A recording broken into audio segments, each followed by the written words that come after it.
It was raining very heavy on that Sunday morning, hitting the roof of Sacred Flame Ministries with lightning everywhere. Thunder rolled over a town in Lagos, but inside the cathedral, the storm was no match for the unsettling energy of that congregation. Men, women, and children packed into the hall, their whisper filled the place. They were waiting for her. Prophetess Magdalene, popularly known as Mama Vision. Some whispered that she could pierce the soul and expose secrets buried for decades. Others swore she spoke face to face with God, that she walked where angels walked. To question her gift was unthinkable. She was a woman adored, feared, untouchable. Suddenly, a loud shout echoed out. Rachel, one of Mama's most loyal attendants, stumbled to the altar, her voice trembling with awe. She has went it again. Mama has healed another crippled man. The crowd gave a thunderous applause, some jumping to their feet, others falling down in tears of worship. Shouts of hallelujah rolled like waves across the hall. The noise was deafening, overshadowing even the storm outside. But at the very back of the hall, a quiet figure sat still. Deborah, a reserved worshipper, did not clap. Her eyes narrowed, her lips pressed into a suspicious line. Only a few days earlier, she had seen this same crippled man walking freely in the Yoba market. He was not disabled, in fact he was walking around on both feet around the market. He was the person that she had paid to carry her load to the market junction. No miracle. He was a pawn. Her heart raced as doubt gripped her. But who would believe her? To accuse Mama Vision was to sign your own death warrant. Lightning cracked outside, shacking the windows. Deborah closed her eyes, whispering a prayer for strength. Something inside told her, this storm was only the beginning. And soon, the secrets of Mama Vision would be dragged into the open, no matter how deeply she tried to bury them. Long before the world called her Mama Vision, Magdalene was just a simple girl from the quiet town of Abo. She was born into a devout family that cherished honesty, service, and prayer. From childhood, Magdalene's voice rang through the little church as she led the children's choir, her small frame standing proudly before the altar. Neighbors praised her for her discipline. That girl, they said, is destined for greatness. Magdalene herself believed it. She organized prayer meetings, fasted with passion, and walked the dusty roads barefoot to preach in markets. Yet for all her efforts, her little ministry never grew beyond a handful of followers. Others her age were commanding crowds, but Magdalene remained unnoticed. Years passed, and the hunger inside her grew sharper. She began to dream not just of serving God, but of fame, wealth, and influence. Those desires weighed heavily on her heart, whispering that her prayers alone would never be enough. Then came the invitation. A grand pastors' conference in the bustling city of Enugu. The gathering was like nothing Magdalene had ever seen. Preachers dressed in fine suits, miracle workers who drew gasps with a touch, prophets whose words made entire halls tremble. Among them was Pastor Ezra, a tall commanding man whose eyes seemed to glow with secrets. He noticed Magdalene sitting quietly at the back, and after one session, he approached her. "You want impact," he said softly, his voice like silk. "But holiness alone will not open the doors. You must be willing to sacrifice." Magdalene's stomach knotted. "Sacrifice? What do you mean?" Ezra leaned closer, his smile sharp. "Power is never free." That night, Magdalene would be faced with a choice, one that would change her destiny forever. The night after Pastor Ezra's warning, Magdalene's world shifted forever. In a secret chamber lit by dim lamps, she was surrounded by strange men and women of God whose voices rose in haunting chants. The air grew heavy, pressing against her chest like invisible hands. At first she resisted. Her mind screamed that this was wrong. But Ezra's words echoed, "Power is never free." And her heart, thirsty for success, pushed her forward. When it was over, Magdalene felt a chilling emptiness deep inside her belly. It was as though something sacred had been ripped away. She could never bear children again. Tears blurred her eyes, but her tears changed nothing. A covenant has been made. She walked out that night no longer a humble servant, but a vessel chained to powers she could not see.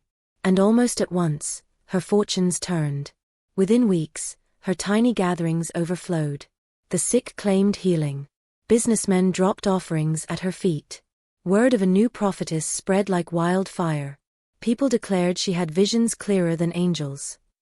It was then that Magdalene cast off her old name. She became Mama Vision, a title spoken with respect across cities. Her posters covered street poles, her voice rang from radio stations, her fame climbed like a tower. But every blessing carried a shadow. At midnight 12 a.m. sharp, Magdalene would leave her mansion quietly.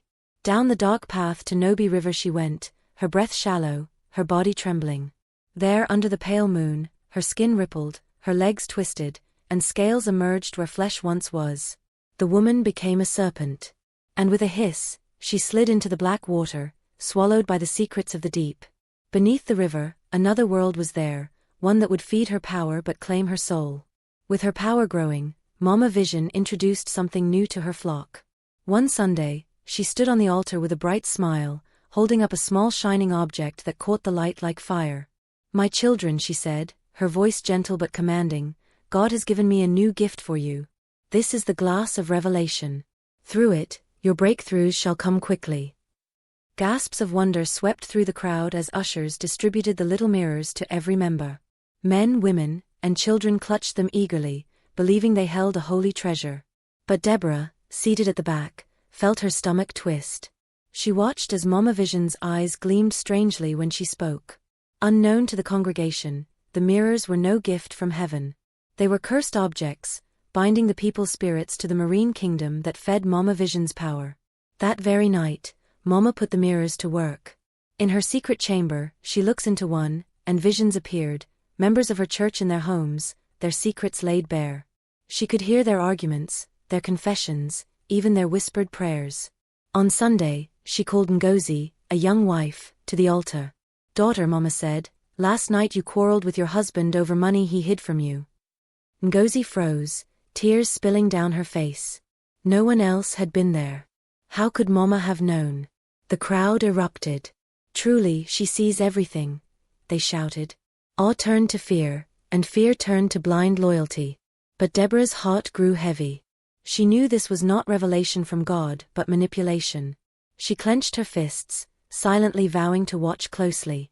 And then a young man named Joshua walked into the church, an arrival that would push Deborah's suspicions into dangerous territory. Joshua was a newcomer, a tall young man with fire in his eyes and a limp in his right leg. He had traveled from far away, following the rumors of Mama Vision's miracles. The congregation whispered as he entered. He carried no joy, only a quiet desperation that clung to him like a shadow. That morning, Mama Vision's sermon burned hotter than ever. She spoke about destiny, about chains being broken, about a God who never failed. The people wept, waving their mirrors in the air like holy relics. Then her eyes found Joshua. She paused, smiling with unsettling warmth. "Young man," she called, "the Lord has brought you here today for freedom." All eyes turned. Joshua struggled forward, leaning on his cane. The air was thick, buzzing with expectation. Mama Vision stretched out her hand, her gold bangles shining in the light. "In the name of Jesus, rise and walk," she declared. Gasps filled the hall as Joshua dropped his cane and took a trembling step. Then another. His limp faded with each movement until he stood tall, walking freely. The crowd exploded in wild praise, voices crashing like thunder. But Deborah's heart sank. She recognized Joshua. He had not been lame at all. She had seen him in the Enugu market days earlier, lifting heavy baskets with ease. This was another performance, carefully staged. Rachel also noticed how the poor struggled to buy Mama Vision's relics of spiritual warfare. She sold candles, holy water, and sand to her congregation at a very high price, preaching to her followers that those items were instruments for deliverance and supernatural abundance. It pained her heart and deepened her suspicion, for she could see they were under some kind of spell, so willing to sacrifice everything, even their children's school fees, just to afford the relics Mama Vision sold. Mama Vision basked in the adoration, her smile triumphant. Yet for a split second, as she turned to leave the altar, her eyes flashed like a reptile, scales shining where skin should be. Deborah gasped, covering her mouth before anyone could hear. In that brief moment, Deborah realized the truth. Mama Vision was not merely a deceiver. She was something far more terrifying. Deborah could no longer sit quietly. The flashes of scales in Mama Vision's eyes haunted her every thought. And Joshua's staged miracle confirmed what she had feared. The people were being blinded by lies. One night, Deborah wrapped herself in a dark shawl and slipped out of her house. She followed the narrow path that curved through the tall grass toward the mansion of Mama Vision. Every step was heavy with dread, but her heart beat louder than her fear. From a distance, she saw the grand house glowing faintly with lantern light. All was still. But just after midnight, the front door creaked open, and Mama Vision stepped out, she dressed in white. She moved very fast, as if guided by an unseen hand. Deborah followed, hiding in the shadows. Down the road, past the market shops, and toward the edge of a river. The night was cold, filled with the noise of crickets and the sound of the water. Mama Vision stood at the riverbank, arms raised, chanting words that chilled Deborah's blood. Her voice was no longer sweet but serpentine, hissing in songs too ancient to understand. Then it happened. Mama's body rippled and twisted. Her arms shrank, her legs coiled, and her skin gleamed with scales. Before Deborah's trembling eyes, the prophetess transformed fully into a giant serpent. With one powerful move, she went into the dark river, vanishing beneath the waves. Deborah clutched her chest, her breath shallow, her knees weak. Everything she had feared was true. Suddenly, from behind her, a twig snapped. Someone else was watching. Deborah froze, praying it was not the serpent returning for her. Deborah's heart nearly stopped at the sound behind her. She spun quickly, only to see a familiar face emerge from the shadows, her cousin Maxwell. "What are you doing here?"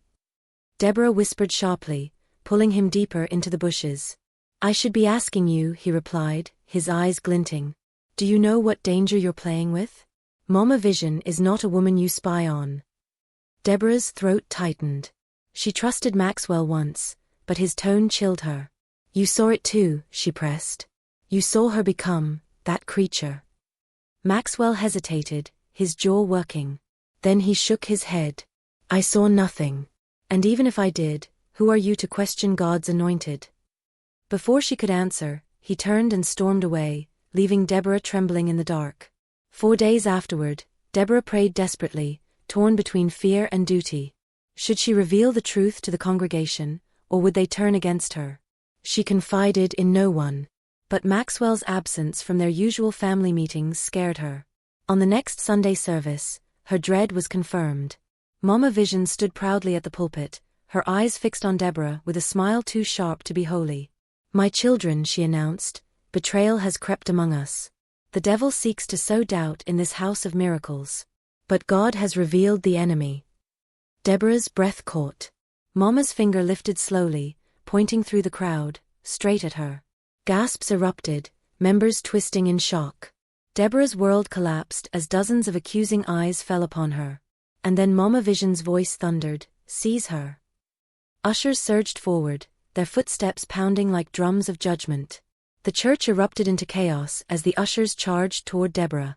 Heart hammering, she leapt from her seat, knocking over chairs as she ran for the back door. Cries of "Catch her! Witch!" filled the air. She burst into the night, her sandals slapping the dusty ground, breath tearing through her lungs. Behind her, men chased in pursuit. Deborah ran through narrow alleys, going past startled traders and stray goats, until the voices faded.